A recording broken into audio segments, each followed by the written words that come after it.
আসসালামু আলাইকুম। আমি জনস্বাস্থ্যবিদ মোহাম্মদ আলমগীর হোসেন বরাবর নিয়ে আপনাদের সামনে স্বাস্থ্য বিষয়ক টিপস নিয়ে আসি। আজকে আপনাদের সামনে কথা বলবো বাচ্চাদের কোষ্ঠকাঠিন্যের কারণ ও প্রতিকার নিয়ে আলোচনা করব। বাচ্চাদের কোষ্ঠকাঠিন্যের কারণ বিভিন্ন কারণে হতে পারে। আসলে ছোট বাচ্চাদের কোষ্ঠকাঠিন্যের কারণগুলো কিছু কিছু ক্ষেত্রে ছোট বাচ্চাদের কোষ্ঠকাঠিন্যে বিভিন্ন কারণে হতে পারে। তাদের খাদ্যাভ্যাস, তার বিভিন্ন ধরনের বাইরের খাবার, এই কারণেও তাদের কোষ্ঠকাঠিন্যের কারণ হতে পারে। এবং কি পর্যাপ্ত পরিমাণে বাচ্চাদেরকে ফাইবার জাতীয় খাবার না খাওয়ানোর একটি কারণ হতে পারে। পর্যাপ্ত পরিমাণ পানি না খাওয়ানোর কারণেও বাচ্চাদের কোষ্ঠকাঠিন্য হতে পারে।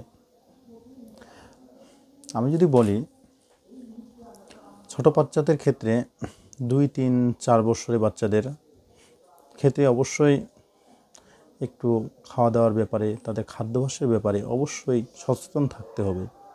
বাবু কী খাচ্ছে, কী দিচ্ছেন, এবং বাইরের খাবার দিচ্ছেন নাকি সে বাসার খাবার খাচ্ছে।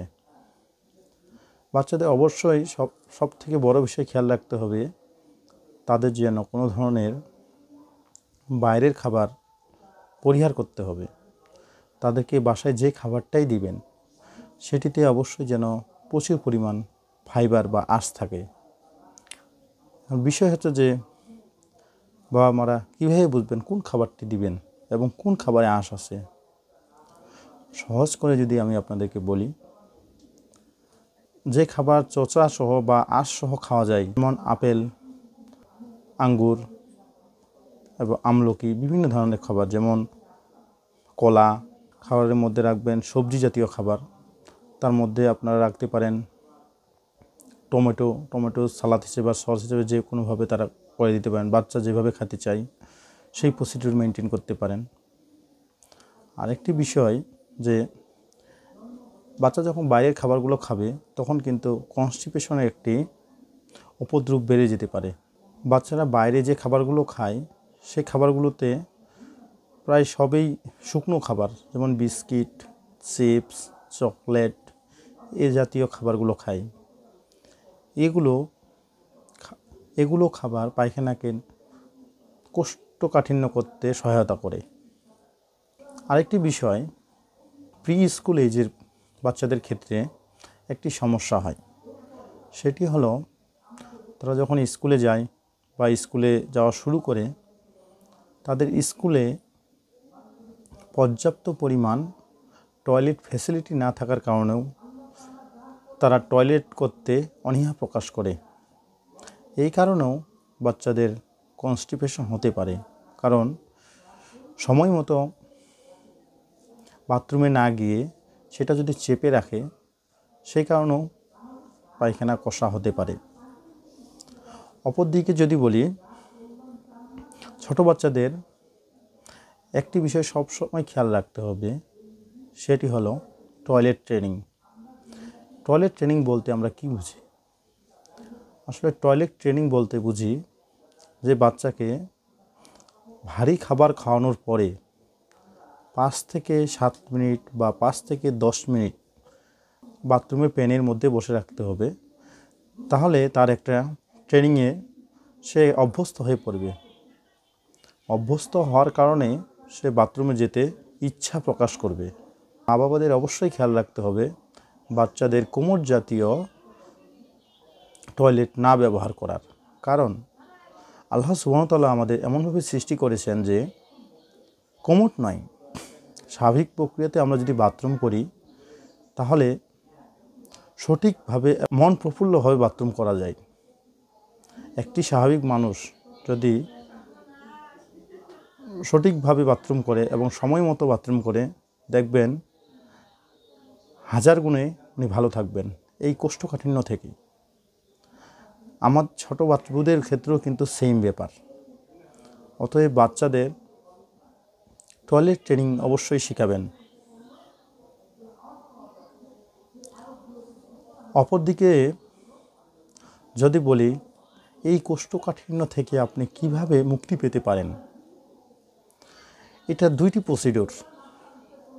প্রথমত, এই ছোট বাবুদের যে কোষ্ঠকাঠিন্য হয়ে থাকে সেগুলো প্রায় ফাংশনাল কনস্টিপেশন।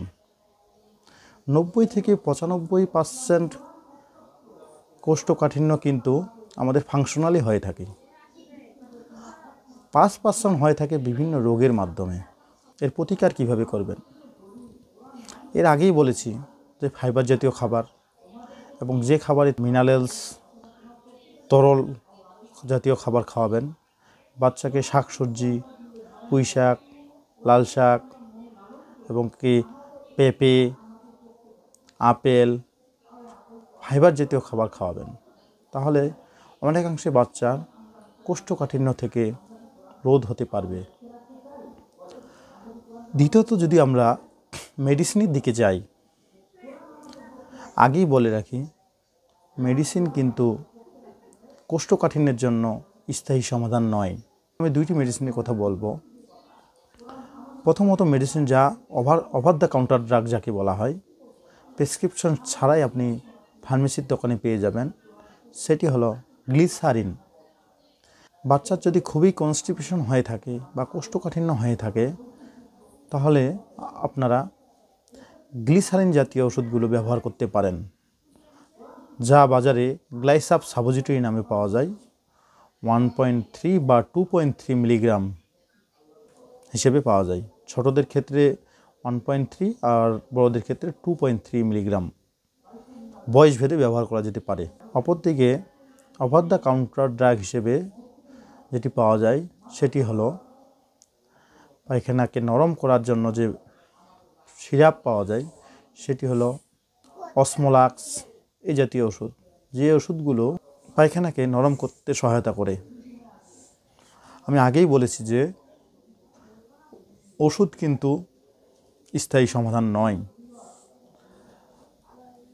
কোষ্ঠকাঠিন্য থেকে বাঁচতে হলে খাদ্যাভ্যাস জরুরি এবং খাদ্যাভ্যাসকে মডিফাই করতে হবে। তাহলে আপনি এ রোগ থেকে অনেকাংশে লাঘব হয়ে যাবে। তাই আসুন আমরা সবাই নিজের শরীরের প্রতি যত্ন নেই, অন্যকে এ ব্যাপারে জানাতে আগ্রহী হই। আরও নতুন নতুন ভিডিও পেতে এই চ্যানেলটিতে সাবস্ক্রাইব করবেন, প্রয়োজনে শেয়ার করবেন। আজ এই পর্যন্তই। আল্লাহ হাফেজ, ভালো থাকবেন।